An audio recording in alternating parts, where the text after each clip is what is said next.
Hoy en Hispanic Connection se discute un proyecto de ley para que aquellos inmigrantes con cargos por manejar borrachos o bajo la influencia del alcohol sean deportados. También en Texas entra en vigencia una ley que penaliza con cárcel a quien transporte o albergue a indocumentados. Y por supuesto responderemos las preguntas de nuestra audiencia. Bienvenidos a Hispanic Connection. Conversaremos sobre las oportunidades que Estados Unidos te ofrece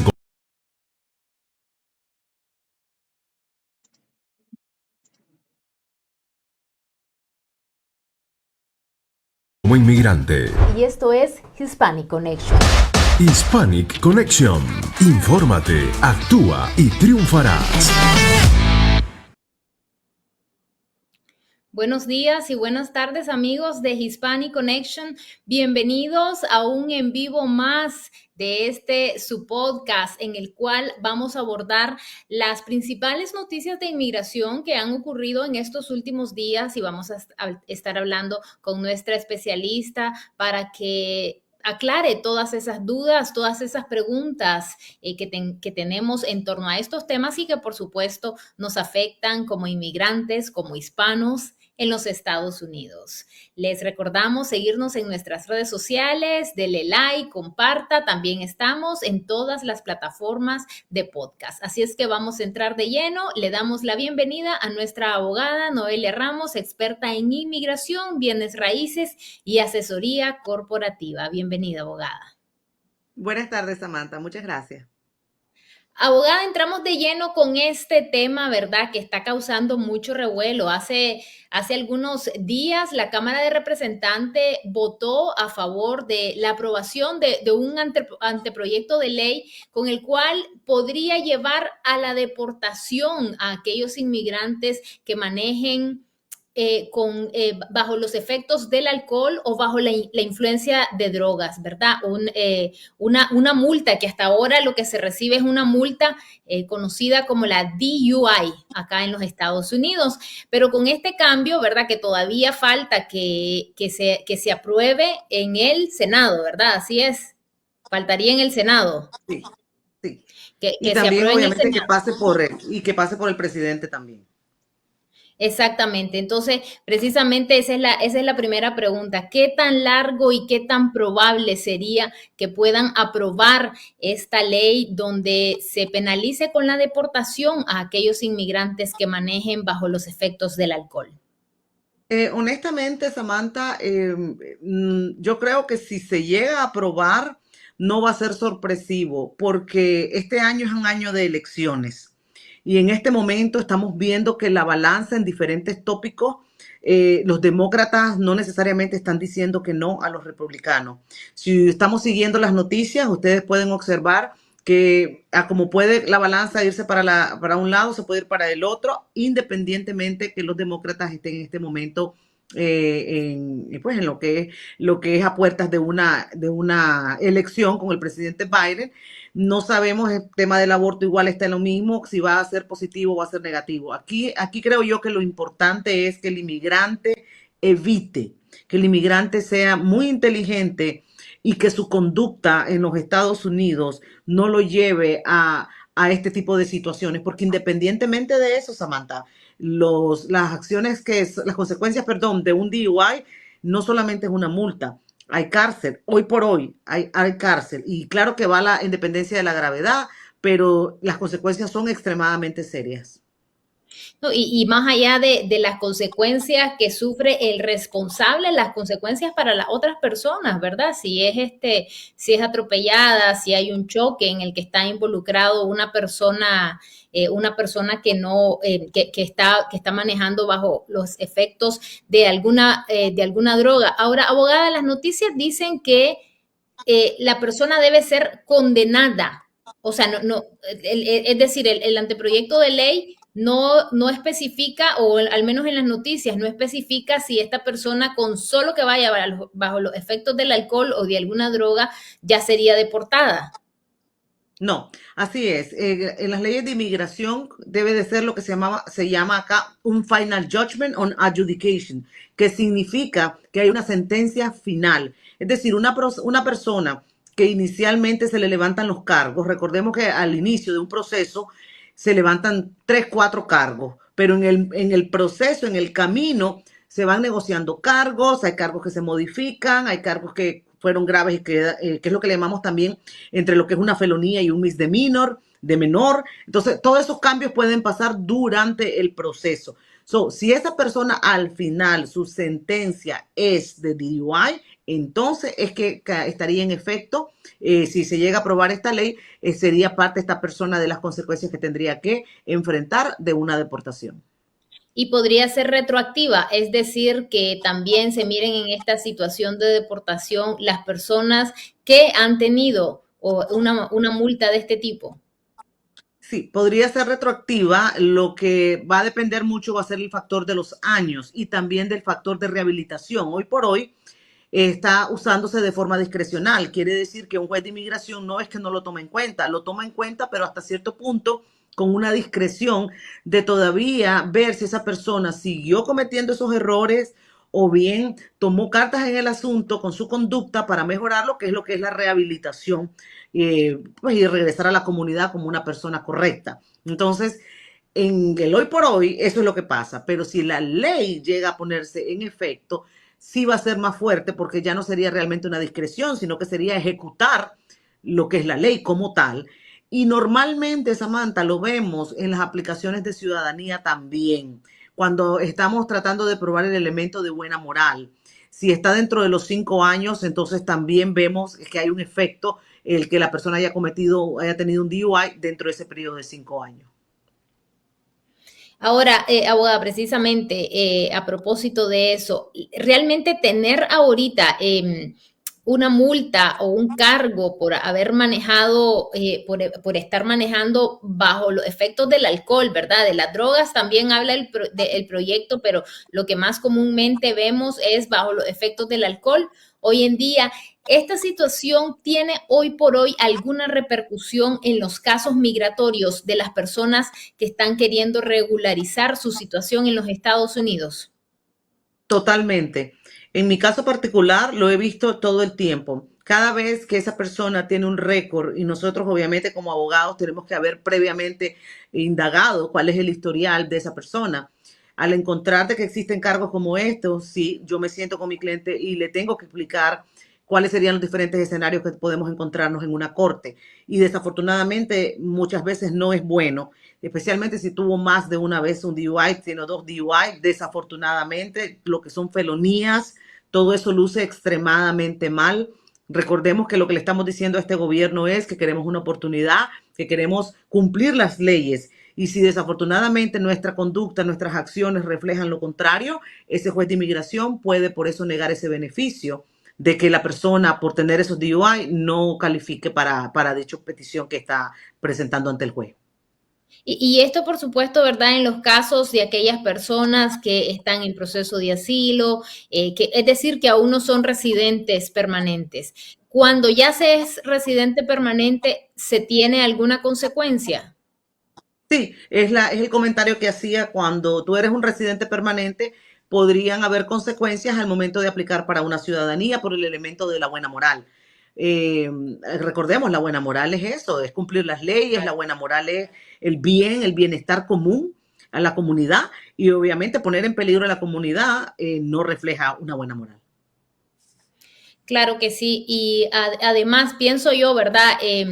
Esta ley, en cierto sentido, a mí personalmente me parece correcta por la responsabilidad que debe tener uno, más allá de si es inmigrante o si no es inmigrante, uno debe ser responsable al manejar, no manejar bajo los efectos del alcohol, ya sabe, como dice el eslogan, si maneja, no toma y si toma, no maneje. O sea, es importante por uno mismo, pero también por las otras personas que están en las calles. Así es que me parece a mí que en cierta manera es una buena decisión. Ojalá que sí la aprueben, porque pues si uno viene a este país, ¿verdad? Uno se debería de portar bien con el país que le está abriendo las puertas para poderse desarrollar y cumplir sus sueños. Bien, vamos a pasar a nuestro segundo tema, pero antes le recordamos a nuestra audiencia que si tiene alguna pregunta, algún comentario, la deje a través de nuestras redes sociales y también recuerden que si usted cree tener un caso de inmigración o alguna duda específica sobre su caso, usted puede tener una primera cita con la abogada Noelia Ramos sin costo. Este es un obsequio que ella da solo para la audiencia de Hispanic Connection, así es que si usted desea tenerla, nos puede escribir al correo info@hispanic-connection.com o bien a través de nuestras redes sociales, las redes sociales de Hispanic Connection o las redes sociales de Samantha Lugo M. Vamos a pasar a al siguiente tema, abogada. Es un tema que está ocurriendo específicamente en el estado de Texas, pero que por su trascendencia y por su gravedad realmente está en los medios de comunicación de todo el país. Esta semana entró en efecto una parte de la ley SB4 que penaliza con años de cárcel a aquellas personas que transporten a indocumentados o igualmente a quienes tengan casas de escondites para los inmigrantes. Entonces, la primera pregunta, yo me encuentro, ¿verdad?, en el estado de Texas y muchas personas están preocupadas por el hecho de qué pasa, por ejemplo, si uno está llevando a alguien al supermercado, si estoy llevando a la tía de mi amiga y yo no sé que es indocumentada, o bien si lo sé, pues, pero ese no es tráfico humano desde mi punto de vista, simplemente le estoy haciendo el favor de llevarla al supermercado. ¿Qué pasa en ese caso, abogada? Bueno, la verdad es que tiene que también verse caso por caso, porque si vamos a criminalizar a alguien, la misma ley penal requiere el proceso, lo que le llamamos el due process, el proceso debido. ¿Qué quiere decir eso? Que esa persona va a tener la oportunidad de poder dar sus alegatos, cuál es la situación que se está generando, igual quien los esté acusando a ellos. Si eso lo quieren implementar, deben de respetarse los pasos que hay en cualquier proceso. Ustedes saben muy bien, la comunidad, todo el mundo, toda la persona va a ser inocente mientras no se pruebe lo contrario. Entonces, ¿qué pasa? Si una persona, creo que aquí en la Florida uno de los ejemplos clásicos que mirábamos es la gente del Uber. Una persona en Uber no necesariamente tiene que estarle preguntando a la otra persona que por qué estatus tiene o cómo vino, por qué se fue o lo que sea.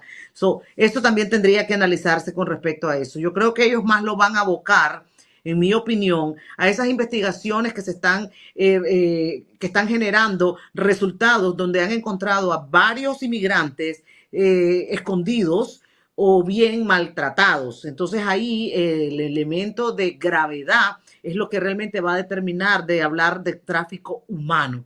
Pero bueno, al fin, como cuando hay leyes nuevas, recordemos de que todo eso está por verse. Demanda, sabemos que igual está pasando en la Florida.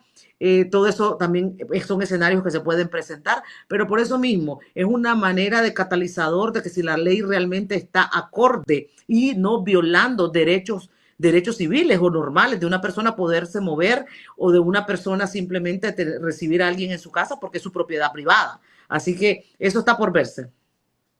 Ahora, en el caso de la Florida, que implementaron una ley muy similar, me parece que también, o sea, a pesar que está esta similitud, ¿verdad?, del transporte a indocumentados, también hay diferencias, pues, bastante profundas. Y por favor, corríjame si no es así. En el caso de la Florida, tiene que ser, el delito es si están transportando indocumentados de fuera de la Florida hacia la Florida. En el caso de Texas es dentro de Texas, ¿es correcto? Es correcto, pero eso también creó una confusión y ahí por eso entraron las demandas, porque para que entonces tú puedas demostrar, usted viene de fuera de la Florida y usted tal vez ya está manejando por Miami, no necesariamente podemos decir que está viniendo fuera de la Florida necesariamente, la persona pudo haberse subido en Orlando y usted está en Miami, es decir, ese tipo de espacios grises en la ley es lo que va a crear todo este tipo de conflictos y es lo que va a crear una serie de demandas también. así es que por cierto aquí, ¿verdad?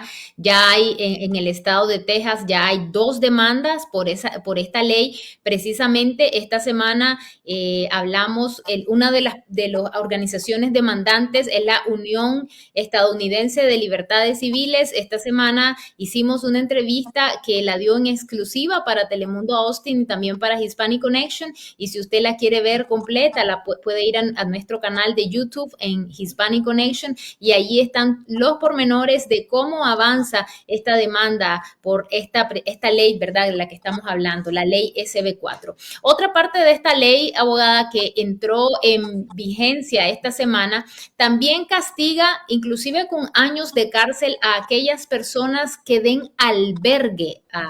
Más bien lo que dice es que manejen casas de escondites para inmigrantes. Y la duda que tienen muchas personas es que si puede ser considerada como una casa de escondite cuando uno está recibiendo algún familiar o alguna amistad que es indocumentado.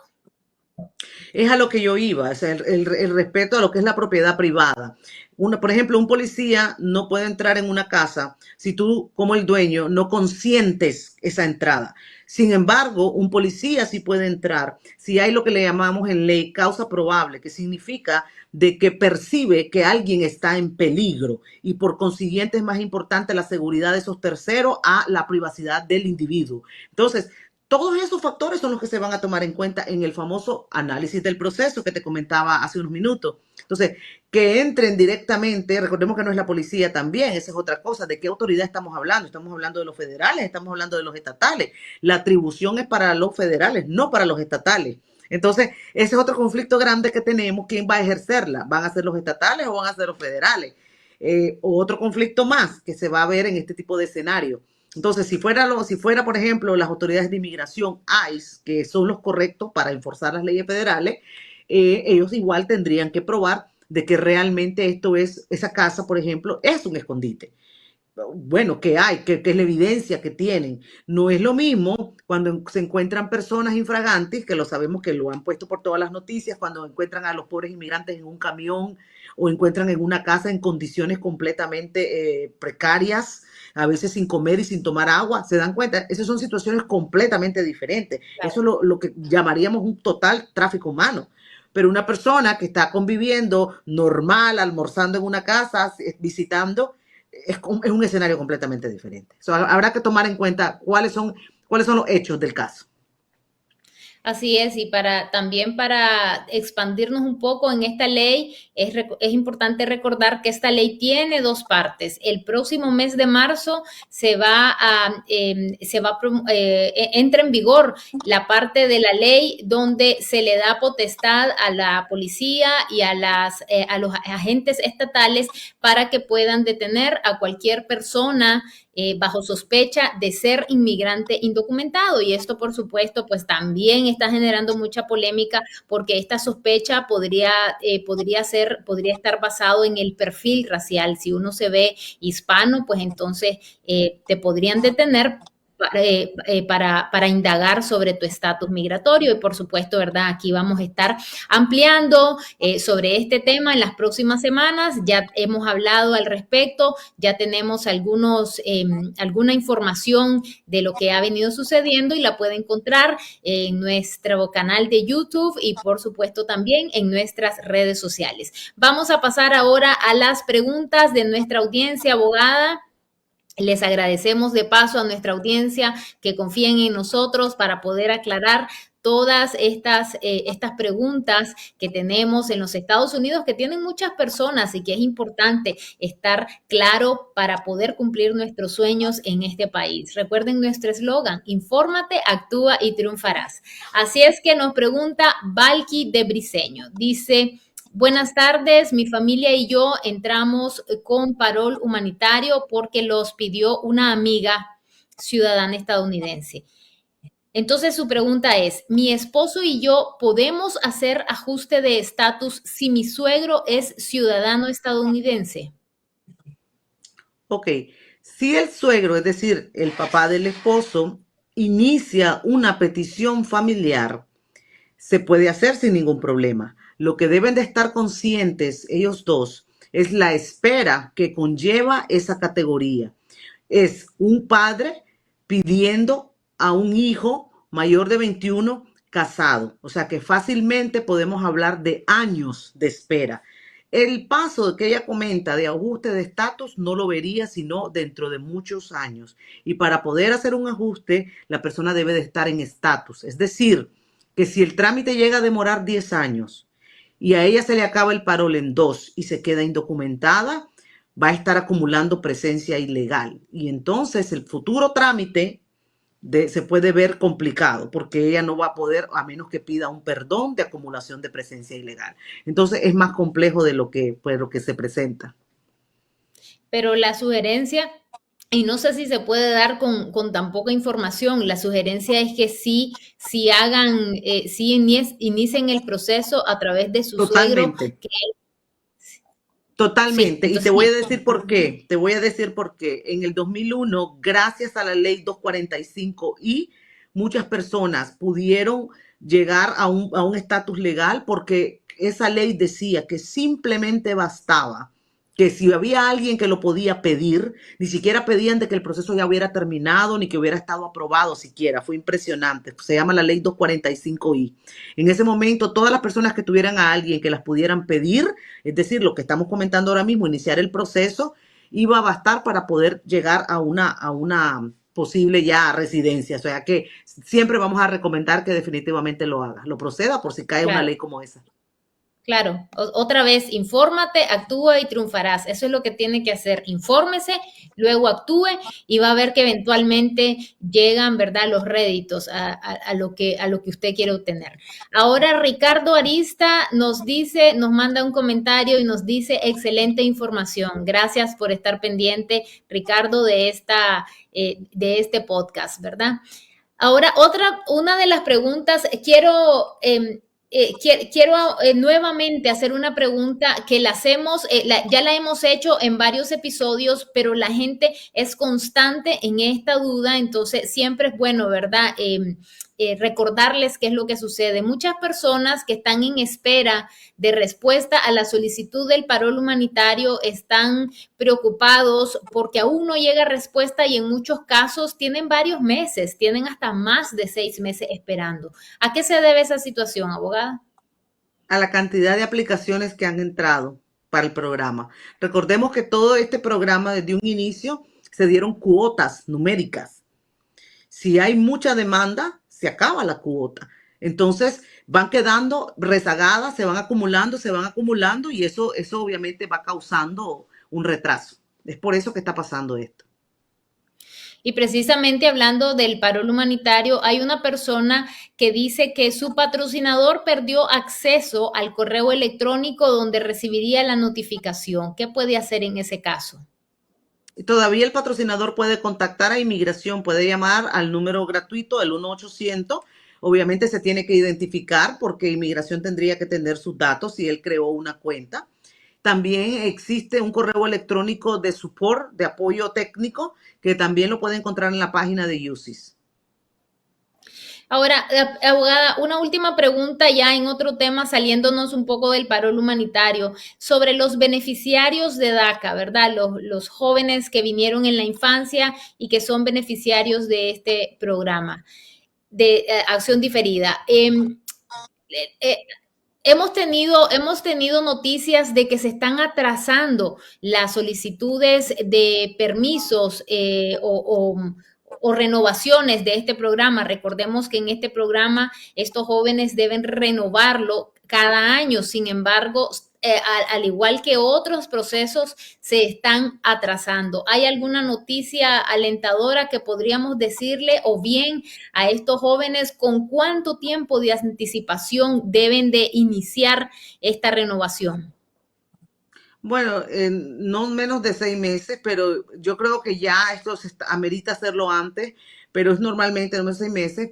Lo que está pasando es generalizado, Samantha, no solo en los casos de los Dreamers, es generalizado. El estancamiento que hay de casos de procesamiento de inmigración es algo impresionante. De hecho, por eso una de las últimas medidas acaban de ser, creo que la discutimos la semana pasada, el incremento de las tarifas de inmigración, casualmente porque es el argumento más fuerte que el gobierno dio, porque evitaría que este retraso estuviera pasando en todos los tipos de trámites que estamos viendo. Así que desafortunadamente no puedo decir que solamente es para los Dreamers, esto es algo que es bien generalizado. Así es, y precisamente, así como decía la abogada, estuvimos hablando la semana pasada de este tema del aumento de las tarifas de los trámites migratorios en los próximos meses, así es que si quiere verlo, le invitamos a que vaya a nuestro canal de YouTube, ahí va a encontrar el episodio de la semana pasada. También este martes estuvimos hablando sobre las residencias permanentes a través de matrimonios con estadounidenses, y por supuesto les recordamos que todos los martes tenemos un episodio nuevo sobre diferentes temáticas relacionadas a la vida de los hispanos en los Estados Unidos, y este jueves, por supuesto, todos los jueves estamos acá con este live para aclarar todas las noticias migratorias. Abogada, antes de despedirme, le quiero recordar a nuestra audiencia, dígame. Ok, vamos a ver si reconectamos con la abogada. Disculpe. Quiero decir algo antes de despedirme, que no se pierdan el live de la próxima semana, porque creo que hay algo ahí del amor, de la visa fiancé que podemos hablar para esos enamorados que quieren traer a su pareja. Así es, y vamos a hablar de eso el día martes, así es que esté pendiente. También entonces les comentaba antes de despedirnos a nuestra audiencia que toda aquella persona que crea tener un caso migratorio o bien que tenga alguna consulta específica sobre su caso, entonces que no se escriba para la primera consulta sin costo con la abogada Noelia Ramos. Nos puede escribir a través de nuestras redes sociales o bien a través del correo info@hispanic-connection.com. Bueno, ahora sí, abogada, muchas gracias por haber estado con nosotros, y a nuestra audiencia también, muchas gracias por acompañarnos. Recuerden siempre, infórmate, actúa y triunfarás. Sea fuerte y valiente. Nos vemos. Conversaremos sobre las oportunidades que Estados Unidos te ofrece como inmigrante. Y esto es Hispanic Connection. Hispanic Connection. Infórmate, actúa y triunfarás.